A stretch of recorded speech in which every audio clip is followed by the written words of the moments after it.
We might not be in a state of war, but we are in a state of emergency, unprecedented for generation. Central to all this, and certainly of most concern to me, is the role of the Supreme Court.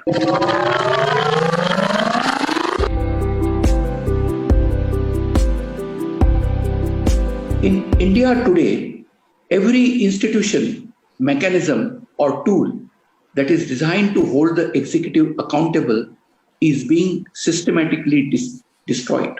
But the most worrying of all is the state of judiciary. There are many important issues that need to be deliberated upon today. With Parliament already so weakened, the Supreme Court would have been the next best place to discuss the Kashmir bifurcation, the constitutional validity of the Citizenship Amendment Act, suppression and criminalization of protests against the law, misuse of draconian laws like sedition and the Unlawful Activities Prevention Act, electoral bonds, etc. Sadly, most of these are ignored or brushed aside or mysteriously kept pending for an indefinite period of time. We might not be in a state of war, but we are in a state of emergency, unprecedented for generation. Central to all this, and certainly of most concern to me, is the role of the Supreme Court.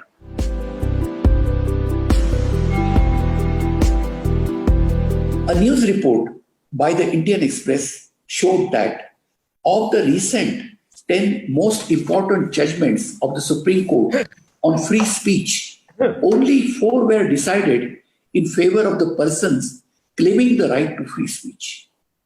Critically, in all 4 of these cases, the government either supported the petitioner or expressed no objection. In contrast, wherever the government opposed, the cases failed. This is how the court seems to be turning in all matters. The court generally is becoming more prickly when it comes to issues of free speech, as evidenced in the most recent Prashant Bhushan case. In a display of self-proclaimed magnanimity, the court let off Mr. Bhushan with a fine of 1 rupee for the contempt case against him over 2 quits, but not without chastising his conduct. In the entire proceedings, one thing was clear: the court came across as an intolerant institution. The truth is that the era of the Supreme Court's glorious jurisprudence has all vanished.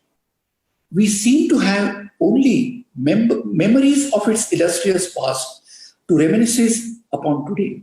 This abuse of the UAPA and constant rejection of bail applications of accused as a means of silencing opposite voices can be seen most in the Bhima Koregaon cases, where mere thought has been elevated to crime.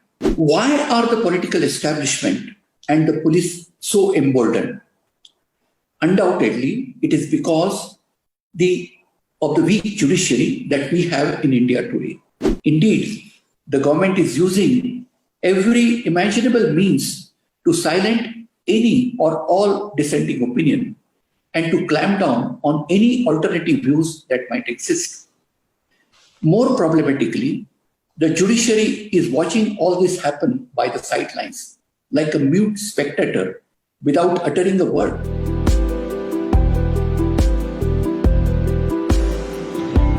The most stark representation of the court's decline can be seen in the failure to perform as a counter-majoritarian court. I emphasize counter-majoritarianism because it is important to recognize the role of the court in protecting the interest of minorities.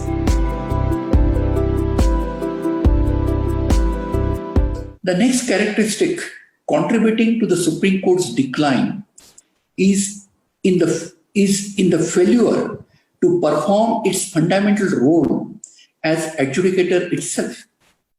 In the Kashmir case, it has practically abdicated its role as a court. There is also a pattern of judicial evasion being followed by the court in Kashmir cases when petition as to how the internet shutdown was affecting the public health delivery system in J&K, the Supreme Court told the petitioner to approach the High Court to avail the appropriate legal remedy.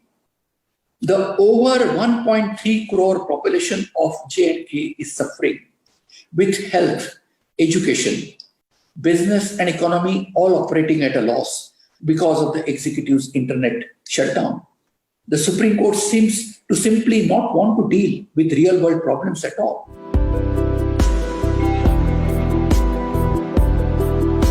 To put it bluntly, this is what is happening in India today.